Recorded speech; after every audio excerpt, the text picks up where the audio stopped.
السلام علیکم ناظرین، امید کرتا ہوں کہ آپ سب خیر و عافیت سے ہوں گے۔ تو گائز آج کی ویڈیو بہت انٹرسٹنگ اور دعاؤں سے بھرپور ہونے والی ہے، تو آئے چلتے ہیں اپنے سفر کی طرف۔ تو ہم نے اپنے سفر کا آغاز کیا چترال کی لوکل ٹرانسپورٹ میں، جس نے کلاش کے زبردست خراب روڈوں پر ہمیں راکٹ کی طرح نکالا۔ تو بھائی ہم نے راکٹ والے سے کہا کہ بھائی راکٹ کو روکو، ہمیں تھوڑا انجوائے بھی کرنے دو اور دعائیں بھی سیکھنے دو۔ تو فائنلی ہم گاڑی سے باہر تو آ گئے، لیکن میں نے اذلان کو بولا کہ آؤ میں تمہیں پہاڑ کو دیکھ کر پڑھنے کی دعا بتاؤں۔ تو اس نے کہا جی جی ضرور بتاؤ ضرور بتاؤ۔ تو دعا یہ تھی کہ فتبارک اللہ احسن الخالقین۔ تو جو شخص پہاڑ کو دیکھ کر اس دعا کو پڑھے تو اللہ تعالیٰ اس کے اعمال نامے میں پہاڑ پر جتنی بھی ذرہ برابر ہر ایک چیز ہوگی، اللہ تعالیٰ اس کے بدلے ہمیں ایک ایک نیکی عطا کریں گے۔ یہ دعا سن کر یہ بھائی صاحب خوش تو بہت ہوئے، لیکن آخر میں بولتے ہیں کہ بھائی جلدی شادی ہونے کی دعا بھی بتا دو۔ تو میں نے کہا بھائی استغفار پڑھو استغفار۔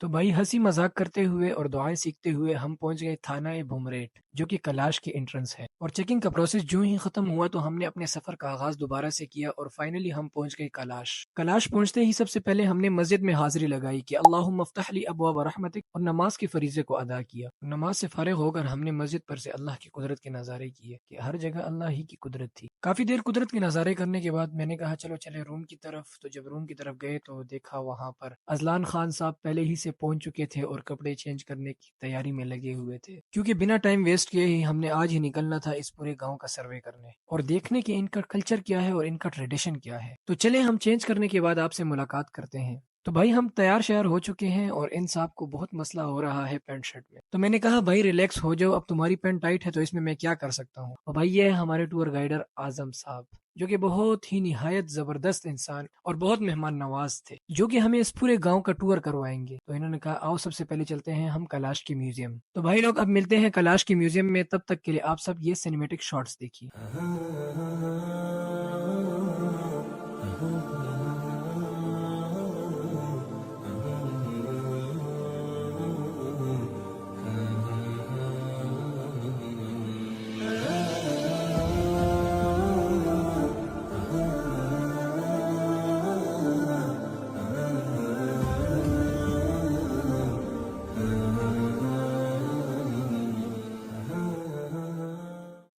یہ ہے جی کلاش کا میوزیم، جس کو ایتھنس نامی شخص نے بنوایا تھا، اور اس کو بنانے کا کام 2001 میں سٹارٹ ہوا اور 2005 میں ختم ہوا۔ اس کے اوپر کے حصے میں سکول ہے جو کہ کلاشی بچوں کے لیے بنایا گیا ہے۔ یہ کلاشی لوگ تقریباً 5000 کی تعداد میں ہیں، اور یہ 3 ڈیفرنٹ ولیجز میں رہتے ہیں، بومریٹ، رمبر اور بیریر۔ اور ہر سال اسی ہر گاؤں سے ایک ایک بچے کو سلیکٹ کر کے یہاں پر ایڈمیشن دیا جاتا ہے، اور ان کے تمام تعلیمی اخراجات گورے انکل اٹھاتے ہیں۔ اور اس کے نیچے کے حصے میں میوزیم ہے جس میں ان کی ثقافت اور روایات کو محفوظ رکھا گیا ہے۔ تو چلے بنا ٹائم ضائع کیے ہی اندر چلتے ہیں۔ یہ ہے ان کا شکاری ساز و سامان جس سے یہ جنگلی جانوروں کا شکار کیا کرتے تھے، اور اس سائڈ پر ان کا کھیتی باڑی کا سامان پڑا ہے کہ کس طریقے سے یہ کھیتی باڑی کیا کرتے تھے۔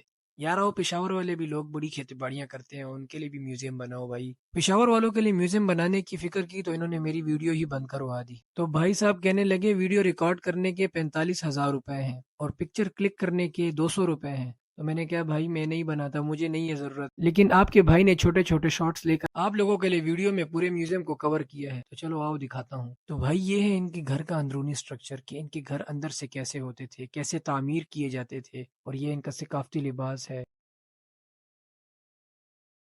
یہ ان کی لیٹنے کی جگہ ہے، یہ ان کے کھانے پینے کی جگہ ہے، بیٹھنے کی جگہ مطلب ان چیئرز وغیرہ، اور یہ کپڑے لٹکے ہوئے ہیں۔ اور بس اب ہم ان کے گھر سے باہر نکل جاتے ہیں، نیچے اترتے ہیں، یہ نہ ہو کہ ہمیں پکڑ ہی لے۔ اور باقی آپ سینیمیٹک شارٹس میں دیکھیے۔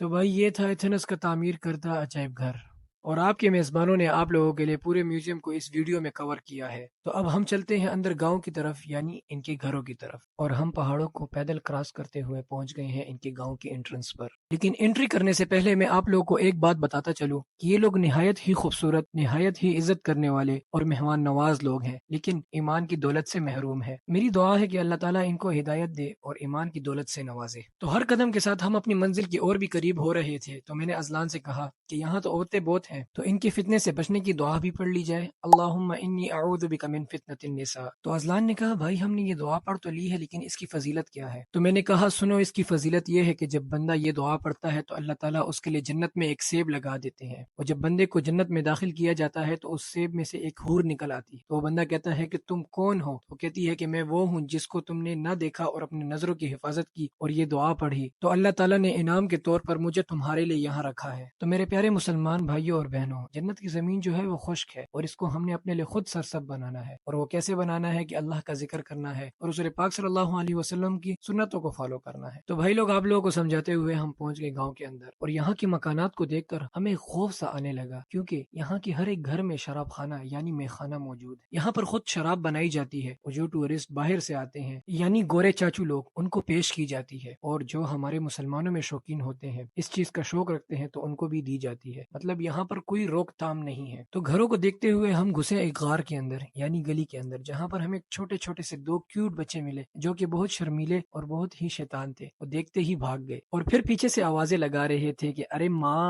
ماں بچا لے ماں۔ تو بچوں کو ہم نے اگنور کیا اور ہم فردر آگے چلنے لگے، اور ہمیں سامنے ہی ان کا ایک ٹیمپل نظر آیا یعنی عبادت گاہ، جہاں پر یہ اپنی عبادت کرتے ہیں۔ یار آپ لوگ بھی دیکھیں اس عبادت گاہ کو دیکھ کر کتنا خوف آ رہا ہے۔ قربان جاؤں میں اپنی مسجدوں سے جن کو دیکھ کر روح کو سکون ملتا ہے، اور تھوڑا آگے چلتے ہی ہمیں ان کا ایک اور ٹیمپل دیکھنے کو ملا۔ کو دیکھنے کے چکر میں ازلان بھائی پورے کے پورے اس پر فلیٹ ہو گئے یعنی گر گئے۔ تو یار کیوں نہ گرتے کہ اتنی عجیب عجیب چیزیں دیکھنے کو مل رہی تھی، اور یہاں پر برف بھی اس قدر اتنی زیادہ تھی کہ چلنا بالکل دشوار ہو رہا تھا، اور ہر قدم پر یہی ڈر لگا ہوا تھا کہ اگر ابھی پاؤں پھسلا تو ہم بہت خراب گریں گے۔ تو خیر ہم نے اللہ کا نام لیا اور آگے بڑھتے رہے۔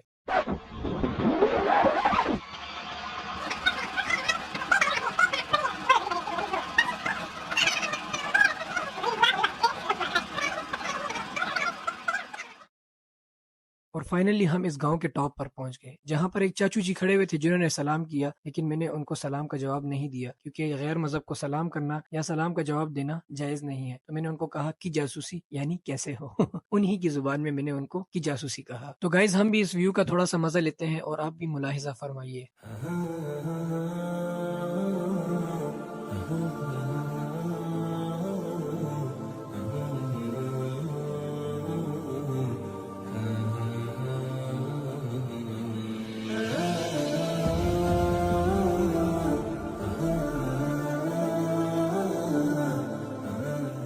یار کوئی بندہ یہاں پر کھڑا ہو کر تھوڑی دیر سوچے نا تو اس بندے کی عقل حیران ہو جاتی ہے۔ مگر خیر آئے آپ کو ہم لے کے چلتے ہیں بشالینی گھر کی طرف۔ تو بھائی لوگ یہ ہے کلاشیوں کا بشالینی گھر۔ یہاں پر کلاشیوں کی جو عورت پریگننٹ ہوتی ہے اور جس لڑکی کے مینسز سٹارٹ ہو جاتے ہیں تو یہ لوگ لا کر ان کو یہاں پر چھوڑ جاتے ہیں۔ تو میں نے اپنے ٹور گائیڈر اعظم بھائی سے کہا کہ اعظم بھائی اس کے اندر جھانک کر دیکھ سکتے ہیں؟ تو انہوں نے بولا جھانکنا تو دور کی بات، ہاتھ بھی نہیں لگانا اس کے گیٹ کو ورنہ بہت بڑی گڑبڑ ہو جائے گی۔ تو بھائی میں تو یہاں پر بہت ڈر گیا، اور میں نے یہاں پر 1 منٹ بھی اور کھڑے رہنا مجھے گوارا نہ ہوا، اور ہم سیدھا چل پڑے ان کے قبرستان کی طرف، جہاں پر یہ اپنے مردوں کو پہلے دفناتے نہیں تھے، اسی طرح چھوڑ کر ان کے اوپر چرپائی رکھ دیتے ہیں، لیکن اب اعظم بھائی کا کہنا ہے کہ یہ آپ دفناتے ہیں اور ان کے اوپر چرپائی رکھ دیتے ہیں، اور چرپائی یہ اس وجہ سے رکھتے ہیں کہ یہ اس کی ہے اور اسی کے پاس رہے گی۔ تو بھائی اس کو تو چھوڑو، ایک اور بڑی خبر سناؤ کہ جب ان کے مردے کے اوپر زنکدن یعنی نزے کا ٹائم ہوتا ہے تو یہ اس کو ایک کھلے گراؤنڈ میں چھوڑ دیتے ہیں، اس کے گرد کھڑے ہو کر تالیاں بجاتے ہیں اور ناچتے گاتے ہیں استغفر اللہ، یا اللہ تیرا لاکھ لاکھ شکر ہے کہ تو نے ہمیں ایمان اور اپنے اس پیارے دین کی دولت سے نوازا۔ تو بھائی میں آج کا ولاگ یہیں اینڈ کرتا ہوں، پھر ملتے ہیں اگلی انٹرسٹنگ ویڈیو میں، تب تک کے لیے بارک اللہ فیکم، جزاک اللہ خیر، اور ان دعاؤں کو یاد کر لینا جو میں نے بتائی ہیں اس ویڈیو میں۔ اوکے، السلام علیکم ورحمۃ اللہ۔